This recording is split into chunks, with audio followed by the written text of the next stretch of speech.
Children, we have studied about the normal consumption function.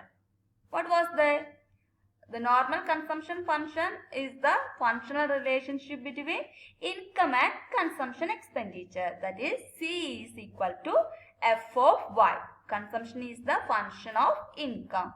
But Keynes used a straight line equation to explain the relationship between the consumption expenditure and income. Okay. So he used this consumption function in his theoretical explanation. So we have to study this consumption function. So linear consumption function is C is equal to C plus BY. Here capital C is the consumption expenditure. Then the small letter c is the autonomous consumptions. So what do you mean by autonomous consumption? Consumption at zero level income. Even the income is zero, everyone have to incur some expenditure for basic necessity. So the autonomous consumption implies that the consumption at zero level of income. Then small letter b indicate MPC, marginal propensity to consume, and y is equal to level of income. So let us understand this linear function with the help of table, with the help of numerical example. So here in this table it shows the consumption schedule. Here suppose C dash, that is known as autonomous consumption, is equal to 40 crore and B, that is MPC, is equal to 0.6. So we can calculate consumption at different level of income. Income is also here. Then how can we calculate consumption from the various income and consumption, autonomous consumption and marginal propensity to consume? So here C is equal to C dash plus BY. So if income is 0, then C is equal to, what is the consumption, autonomous consumption? That is 40. So it is constant throughout. So 40 plus, what is B? B is the MPC, that is 0.6. So 40 plus 0.6 and Y we have taken, it is 0. So Y is 0. So C is equal to 40. Okay.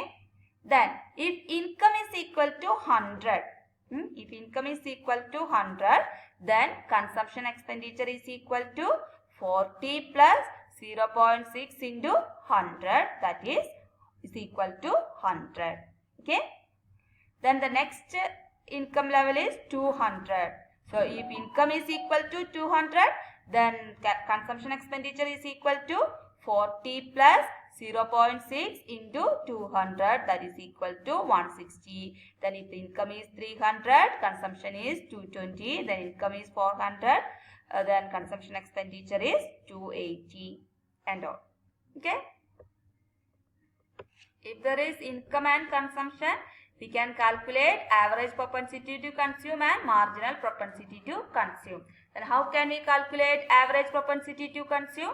Average propensity to consume, APC, is equal to C by Y, that is consumption by income. So in the first case income is 0, so APC and MPC is nil.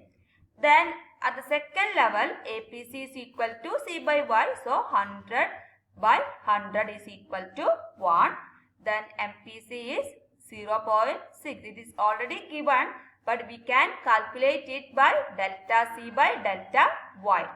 So here's the delta C is 100 minus 40, that is 60, divided by 200 minus 100, not 100 minus 0, that is 100.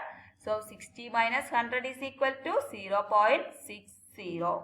Then in the second case, that is if income is 200, consumption is 160. So APC is equal to 160 minus 200, that is 0.80.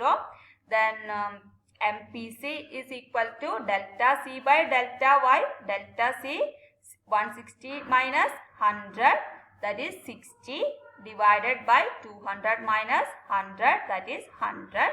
That is always 0.60. Then and we can calculate all the APC and MPC and also consumption from different level of income. So here we can see the value of APC is declining as income increases. That means the portion, the tendency to consume is decreasing. The proportion of consumption is decreasing. That is, APC is decreasing when income increases. Then MPC is the value of MPC is almost constant. Okay, MPC is constant because it is a linear consumption function. So the slope of demand consumption curve is MPC. So in linear consumption function, MPC is always equal. And also we can see that the value of MPC is equal to 1 when C is equal to Y. That is, consumption is equal to income. The value of MPC is equal to 1. Okay. This can explain with the help of a diagram also. So the diagram shows the linear consumption function, that the relationship between consumption expenditure and income. Here y-axis represents consumption expenditure and x-axis represents income. So we have studied they have positive relation. So the curve is upward sloping curve. So what is the linear consumption function? C is equal to C dash plus dy. So in the figure you can see consumption curve begins from the y-axis. Consumption curve begins from y-axis. In the normal consumption function, it begins from origin. But here it initiated from y-axis. What is the reason? Because there is autonomous consumption. That is, consumption at zero level of income. So here this portion is the autonomous consumption. That's why consumption curve starts from y-axis, not from origin. Here you can see OC level of consumption expenditure is to be incurred even when the level of income is 0. Then after that the consumption increasing directly with the increase in income. So at OY1 level of income, OC1 is the consumption expenditure. Then at OY2 level of income, the consumption expenditure is OC2. Then at OY3 level of income, the consumption expenditure is OC3. So there is a positive relationship between income and consumption expenditure.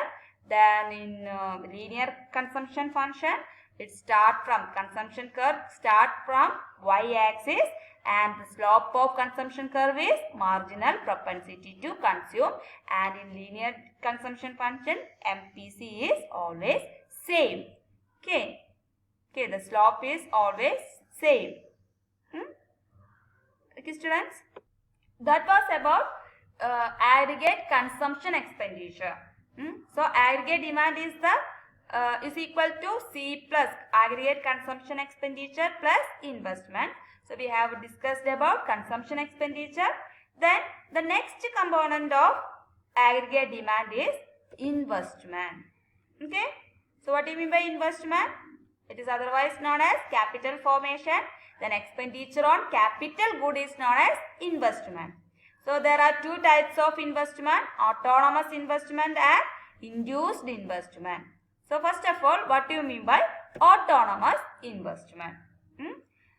It is the capital investment which are undertaken independent of the income level and the interest rate consideration. Any change in the cost of production or any change in the income has no effect on the autonomous investment. Actually, it is incurred by the government for the welfare of society and not for generating profit. So, any change in the income or profit level will have no effect on autonomous investment. So, this graph shows the autonomous investment. So, autonomous investment remain unchanged of the level of income and profit, and hence it is parallel to x-axis. Okay. So this is the autonomous investment. Under Keynesian theory, investment are presumed to be autonomous investment. He used autonomous investment in his theories. Okay. So it's very important. The next investment is induced investment. So these investment are directly induced by the income level and interest rate. Induced investment varies according to the changes in the income level and interest rate. So this type of investment depend upon interest rate. So higher interest rate reduce investment because higher rate increase the cost of borrowing. So investment will decrease. No one ready to invest more because of high interest rate. Then the second factor that determining induced investment is marginal efficiency of capital. So it is the expected rate of return on additional investment, or it is the expected rate of profit which the firm expected to get from prospective investment.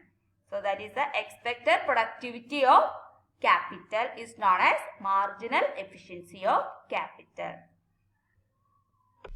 So induced investment is that investment which is undertaken as a result of change in the level of income or consumption and depend upon profit expectations. Entrepreneur purchase or produce capital goods when they anticipate high level of sale in the final goods. So this anticipation depends upon the level of income. Okay, that is known as induced investment. So we have studied two components of aggregate demand, that is consumption expenditure and investment expenditure. The next is the derivation of aggregate demand schedule and aggregate demand curve. Here you can see a table. The aggregate demand schedule can be derived by adding consumption schedule and investment schedule. So aggregate demand is equal to C plus I, consumption expenditure plus investment expenditure. Okay, here we have taken linear consumption functions. So as per the given schedule, autonomous investment are 2000, that is autonomous investment is 2000. So it is constant throughout. Then whereas the consumption function is a straight line function or linear function with autonomous consumption is equal to 2000. Okay, autonomous consumption means zero level of income, consumption at zero level of income. So here the autonomous consumption is 2000. Okay, then column 4 shows the aggregate expenditure. Here the column 4 shows the aggregate expenditure, that is equal to C plus I. That is at a different level of income. So aggregate expenditure rises with an increase in level of income. Here if level of income increases, aggregate expenditure also increases. So it is the addition of consumption expenditure and investment expenditure. Then graphically the aggregate expenditure curve can be obtained by adding the consumption curve and investment curve. So we can see the aggregate demand curve here. Here I is the investment curve. This is the investment curve. It is autonomous investment, that's why it is parallel to x-axis.